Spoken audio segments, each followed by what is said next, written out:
En las últimas horas se ha armado una polémica todo por cuenta de la publicación de un borrador de decreto por parte del Ministerio de Educación donde establece nuevos lineamientos para la administración y el funcionamiento de los colegios que funcionan en concesión.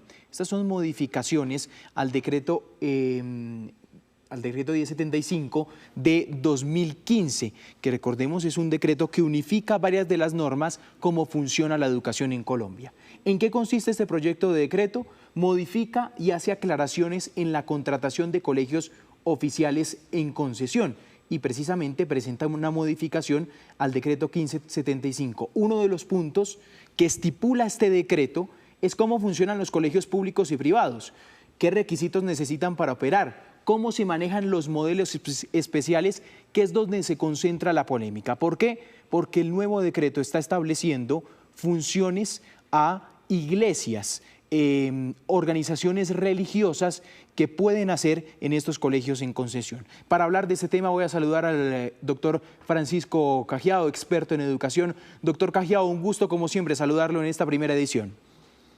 Muy buenos días, es un placer estar con ustedes. Buenos días a toda la audiencia. Doctor Cajiao, arranquemos explicando esta polémica. ¿A usted qué opinión le merece estos puntos que se ha planteado en este decreto, como por ejemplo el artículo número 5, que dice que los colegios en concesión podrán hacer contratos para la promoción e implementación de estrategias de desarrollo pedagógico a celebrarse con iglesias o confesiones religiosas? Que ese es el punto polémico de este proyecto.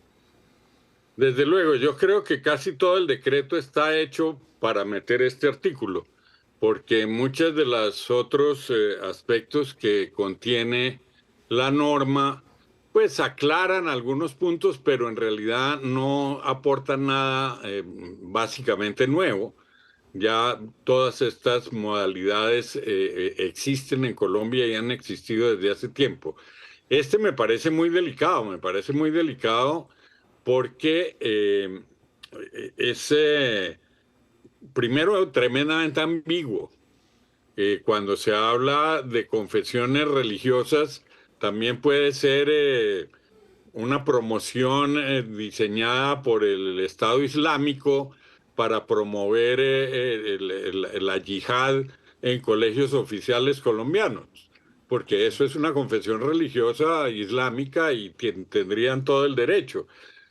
Podría haber toda una línea de adoctrinamiento, no solamente religioso, sino político, porque sabemos que muchas iglesias cristianas se han dedicado a compartir sus intereses entre Dios y el poder de una manera muy activa, como se ha demostrado en todos los procesos electorales. En esa ambigüedad, doctor Cajiao, que usted marca, ¿usted cree que falta establecer si este artículo que acabo de leer, las acciones de estas confesiones religiosas e iglesias en los colegios en concesión, estipula si son obligatorias o no? ¿Usted cree que el decreto no es claro en esto?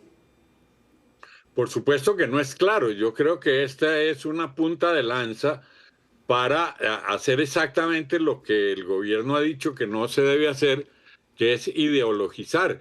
Las religiones son ideología también. Las religiones no son inocentes y cándidas.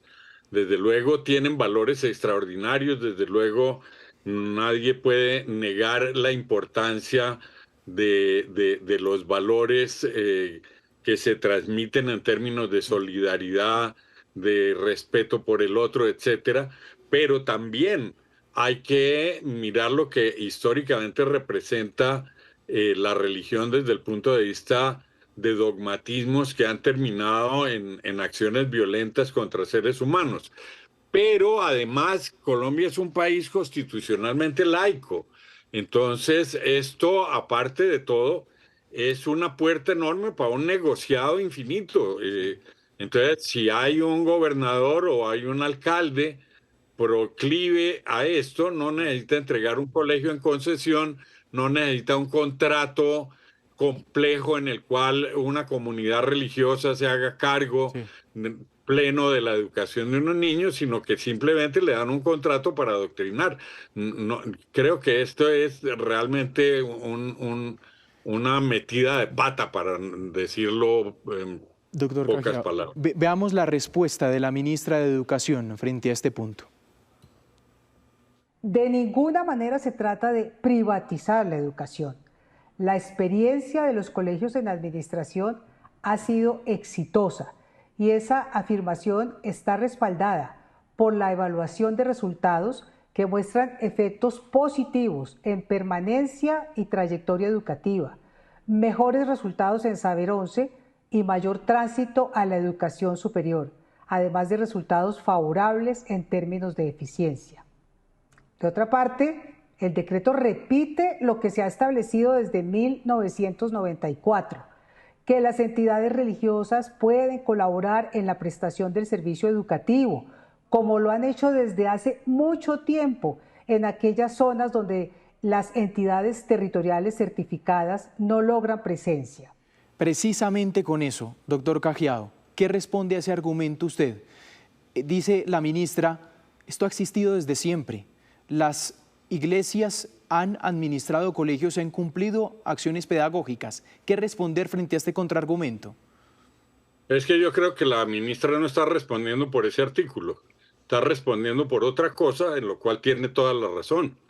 Colombia desde hace mucho tiempo ha tenido colegios a cargo de la iglesia, hay organizaciones muy serias como Fe y Alegría que han colaborado de manera eficiente en la administración de colegios públicos, hay comunidades religiosas que han asumido colegios en concesión en Bogotá con un éxito relativo, no es que sea el gran éxito como lo muestran los estudios, pero hay un éxito relativo, realmente son colegios interesantes que por supuesto lo recibieron bajo condiciones excepcionales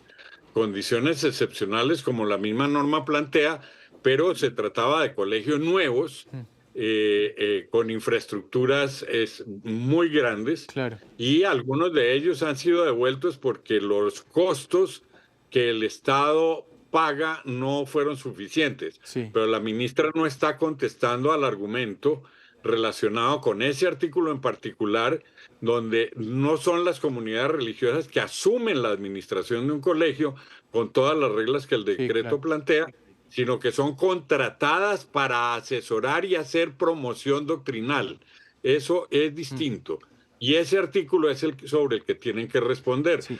Con todo lo demás estoy de acuerdo con ella. Doctor Cajiao, bueno, en Bogotá funcionan 38 colegios en concesión, pero déjeme hacerle ya la última pregunta.